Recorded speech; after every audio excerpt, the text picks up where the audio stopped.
मुलाच्या मृत्यूनंतर सुनेला मिळणारे एलआयसीचे पैसे व जमिनीचा हक्क तिला मिळू नये या उद्देशानं सासऱ्याने 2 जणांना सुपारी देऊन सुनेला जीवे मारण्याचा प्रयत्न केला। ही घटना गोरेगाव पोलिसांनी केलेल्या तपासातून उघडकीस आली आहे।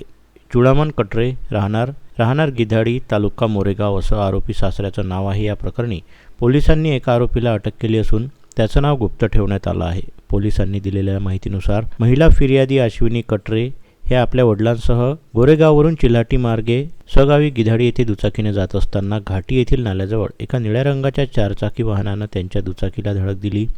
यात त्या जखमी झाल्या। या प्रकरणी त्यांच्या तक्रारीवरून गोरेगाव पोलीस ठाण्यात गुन्हा नोंदवण्यात आला होता। दरम्यान सदर गुन्ह्याच्या तपासामध्ये तांत्रिक पुरावे व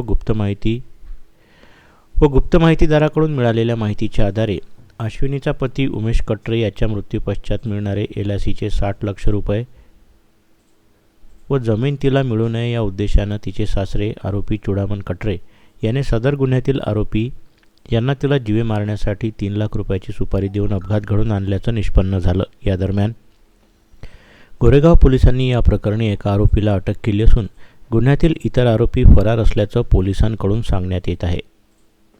पोस्ट गोरेगाव 2025 मध्ये 660/2025 हा गुन्हा दाखल होता। यामध्ये फिर्यादीने पोलीस स्टेशनला येऊन तक्रार दिली होती की घोटी नाल्याजवळ अपघात झाला होता आणि त्या अज्ञाताने अपघात करून विना नंबरची निळ्या रंगाची कार होती आणि ती धडक देऊन निघून गेले होते। तर त्या अनुषंगाने पोलीस स्टेशन गोरेगावला अपघात रजिस्टर होता। त्यामध्ये आम्ही तांत्रिक पुराव्याच्या आणि गुप्त माहिती काढून अशी माहिती मिळाली की त्यामध्ये सासऱ्याने त्यांच्या मुलाचा मयत झाल्याने त्याला 60 लाख रुपयाची एलआयसी पॉलिसी तसेच 1.5 एकर जमीन अशी सुनेला मिळणार होती, तरी तिला आपण संपवल्यास ती आपल्याला मिळून जाईल। या अनुषंगाने त्याने त्या आरोपितांना 3 लाख रुपयाची सुपारी दिली होती आणि हा प्रकार जीवे मारण्याचा प्रयत्न केला। तरी आम्ही सदरचा तपास करून यातील कट आरोपी त्यांनी फिर्यादीस मारण्यासाठी केलेला कट शोधून काढला आणि सध्या तपास सुरू आहे। एक आरोपी अटक करण्यात आला आहे सध्या आणि 4 आरोपी फरार आहेत, तर त्यांचा शोध सुरू आहे। तरी त्यांना आम्ही लवकरच अटक करून पुढील कारवाई करू।